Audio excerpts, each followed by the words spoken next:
एक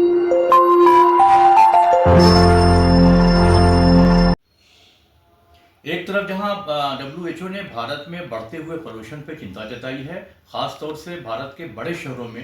पोल्यूशन तेजी से बढ़ रहा है, जिससे से एक आम भारतीय की आम इंडियन की लाइफ कम होती जा रही है। और एक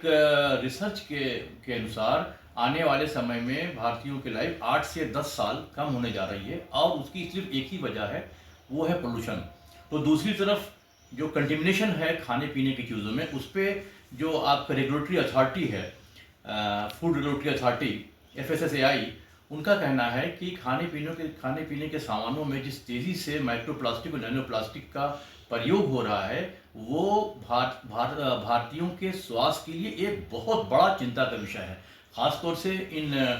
नैनो प्लास्टिक से और माइक्रो प्लास्टिक से लीवर है, लंग्स है, हार्ट्स की डिजीज़ेज बहुत तेज़ी से बढ़ रही हैं, और यंग इंडियंस में भी ये बीमारियां तेज़ी से बढ़ने लगी हैं। तो इन्होंने FSSAI ने बाकायदा एक प्रोजेक्ट तैयार किया है, जो इन्होंने CSIR, Indian institute of toxicology research Lucknow, ICAR, central institute of fisheries technology of Kochi, और Birla institute of technology of science Pilani, इनके सहयोग से, इनके कोऑपरेशन से एक बाकायदा प्रोजेक्ट तैयार किया है, ताकि जो कंज्यूमर है, जो खाने पीने के सामान को इस्तेमाल कर रहा है, वो अपने एंड पे भी डिटेक्ट कर सके कि किस खाने पीने की चीज़ में कितनी मिलावट है, खासतौर से नैनो प्लास्टिक और माइक्रो प्लास्टिक को लेकर। तो दूसरी तरफ अगर आप देखें तो जो एक इन्वायरमेंटल रिसर्च ऑर्गेनाइजेशन है टॉक्सिक लिंक, तो टॉक्सिक लिंक जो उसके फाउंडर डायरेक्टर हैं रवि अग्रवाल का कहना है कि हमारी संस्था ने, हमारी ऑर्गेनाइजेशन ने मार्केट से सारे जो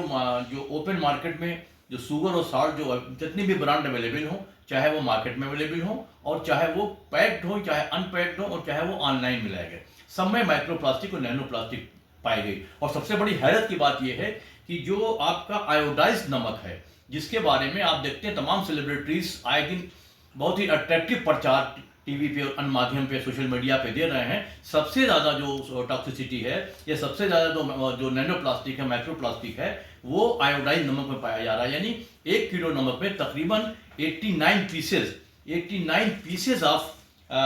माइक्रोफाइबर्स, पेलेट्स, फिल्म्स एंड फ्रेगनेंस पाया जा रहा है, जिनके साइज 0.1 mm से लेकर 5 mm तक है। और इसी तरह से शुगर में भी इस तरह के माइक्रो प्लास्टिक और नैनो प्लास्टिक पाए जा रहे हैं, चाहे वो पैक्ड शुगर हो, चाहे अनपैक्ड हो, चाहे आपने मार्केट से ली हो, चाहे आपने ऑनलाइन मंगाई हो, सारे ब्रांड्स में। तो ये बहुत बड़ा चिंता का विषय है। जबकि जो हमारे देश में जो नमक का इस्तेमाल है, तो एक आम जो भारतीय, एक आम इंडियन जो है, वो उसका जो इस्तेमाल है नमक का, वो तकरीबन जो है 11 ग्राम है। वो 11 ग्राम, एक आम भारतीय 11 ग्राम नमक प्रतिदिन यूज़ करता है। जबकि अगर हम देखें WHO की जो गाइडलाइन है, उसके हिसाब से 2 ग्राम से लेके 5 ग्राम के बीच नमक का प्रयोग होना चाहिए, to avoid number of series of diseases. इसी तरह से शक्कर को देखें, अगर आप शुगर के इस्तेमाल, चीनी के इस्तेमाल देखें, तो एक आम भारतीय तकरीबन 10 चमचे चीनी रोज़ प्रयोग करता है, जबकि WHO के गाइडलाइन के हिसाब से 5 या 6 चम्मच चीनी का प्रयोग होना चाहिए मेल्स में, और 8 से 9